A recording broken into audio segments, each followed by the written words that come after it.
No.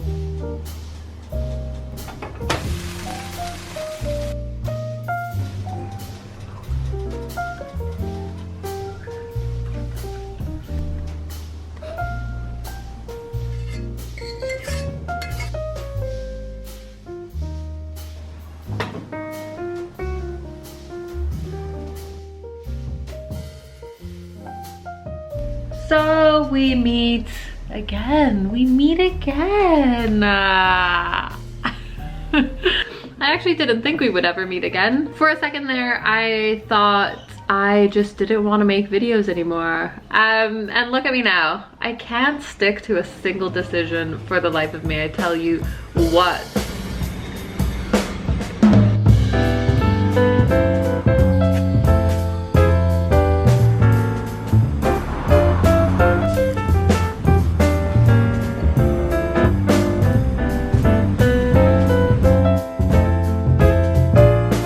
Come home from work and I've taken a shower, and now I'm gonna head out to the library, to the state library, because it opens till 8 p.m.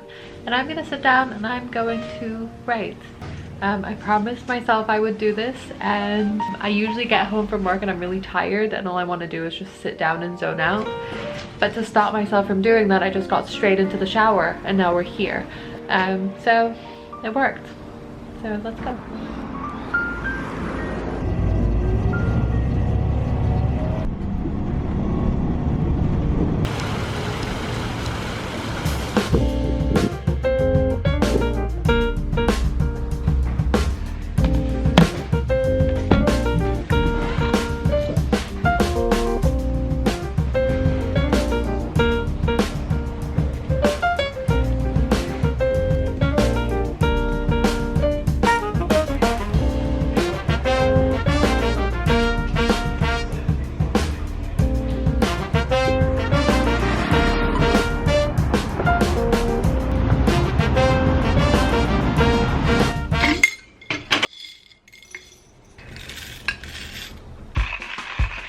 Look at this.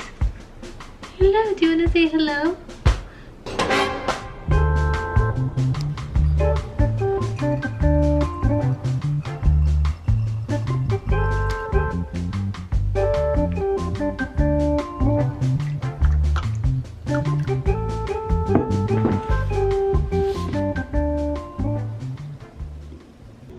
Good morning. It is 10 a.m. I had a little bit of a sleep in. I've had my breakfast and my coffee. I went out for a walk, and now it's 10:30 and I'm ready to sit down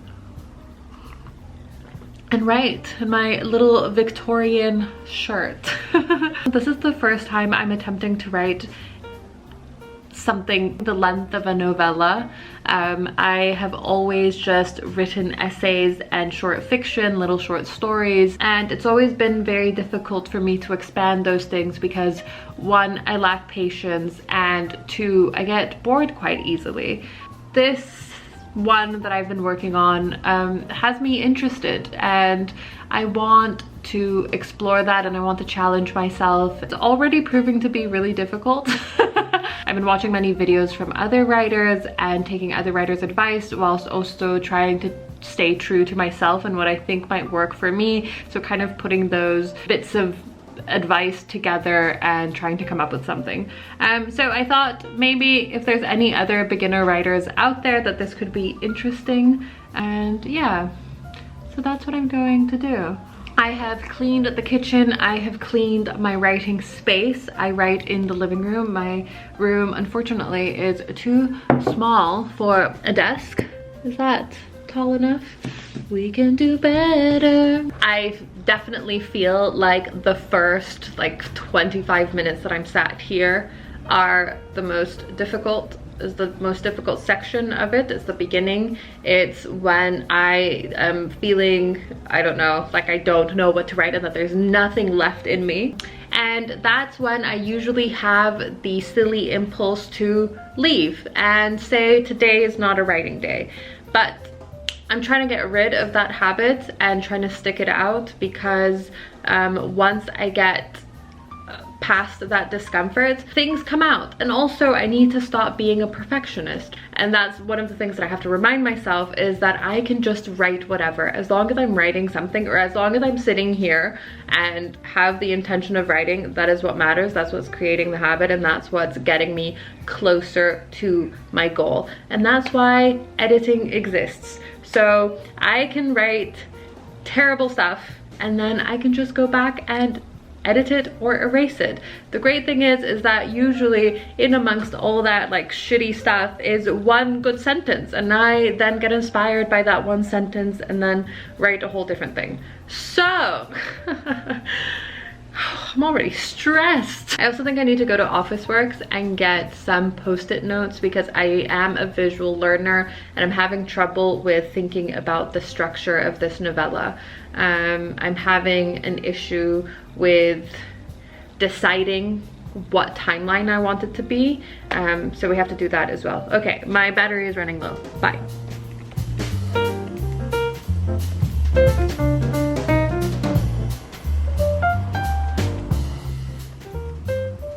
Okay, so I've been here for now 2 hours. I've been just using the timer, and I've been just skipping the breaks really, because I'm a little bit in a flow. I have written so far 750 words. This always happens. If you stay sitting long enough, things will come. I'm gonna make banana bread. She could stay the night, I could make a list. She could have a life, she don't want no kids. No more 9 to 5, no more get with it. Don't need a job, everything just fits. And now the mess.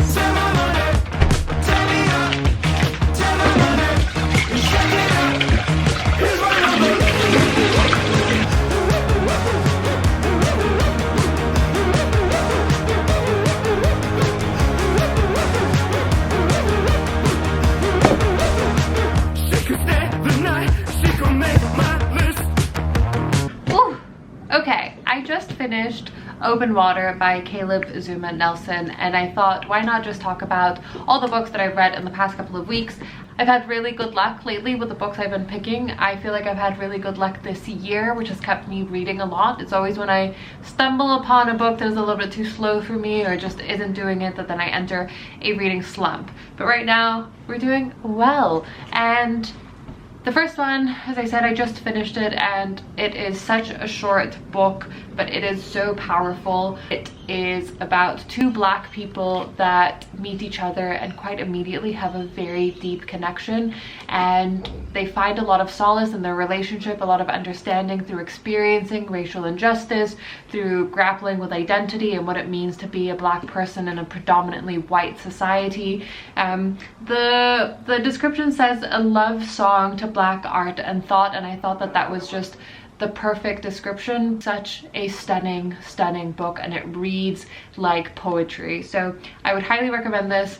Highly recommend this. This was a 5 out of 5 for me. We are just gonna pretend like my camera didn't just die. The sun is going down, so I need to make this very quick. The next book that I read was people's favorite books for many years, but I'm a mood reader to a T, so I picked it up like 2 weeks ago, and that is Pachinko. I won't say too much about it because I'm sure you've already heard about it, or it is your favorite book, and it should be your favorite book because it is wonderful. It follows a family, a Korean family living in Japan across many generations.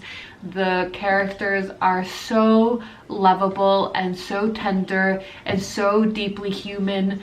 I love this book, so now it is of course also my favorite. So I loved that. Don't be silly like me and read it now. The other book that I just finished was Snow Country by Yasunari Kawabata. I think every time I say a word not in English, I use my Spanish accent. That is probably all wrong. Anyway, I read this because I'm starting this challenge where I read a book from every country. I'm starting from scratch, as if I haven't read a single book ever. So this was my first one. It's Japanese, and it was very enjoyable. It felt like a very satisfying read. It's one of those books that I could imagine people reading in high school, because there's so much to analyze and dissect. And this is basically about a man from Tokyo that goes to these hot springs in remote Japan and falls for a geisha, and it explores themes of desire, of what prevents two people from having a genuine connection, the clash between modern Japan and traditional Japan, and these ideas of loneliness and isolation. And it was just a really enjoyable short read. As you can see, the print is quite large, so I read this in like 2 days, and yeah, I'm very excited and very glad that I started off with this book, Snow Country. And the last book I'll mention is Getting Lost by Annie Ernaux. This is her diaries, her unedited diaries from the 1980s to 1990s, and they just recount her infatuation and her love affair with this Russian politician. It is so vulnerable. I am in awe with any writer who can just express such vulnerability and hand it over to us. And this was... it was a difficult read in the way that there's so many parts of it that feel so relatable, but these are the parts, at least for myself, these are the parts of myself that I'm also embarrassed about and feel deep shame when I am, you know, falling in love or in some sort of emotional turmoil when it comes to a relationship. You can become obsessed, and this person can control your entire life, and it feels like you don't exist and there are no boundaries and you're permeable. If you're into that, if you're into some very honest, vulnerable diaries, I think this is for you. I love most of everything that she's ever written, so I would recommend that as well. I really enjoyed it. I did have to put it down and pick it up and put it down and pick it up because it's very emotional, but yeah, a great read. That is all. My camera's gonna die, the sun is going down. I'll see you the next day, or maybe this is the end, I don't know. Goodbye.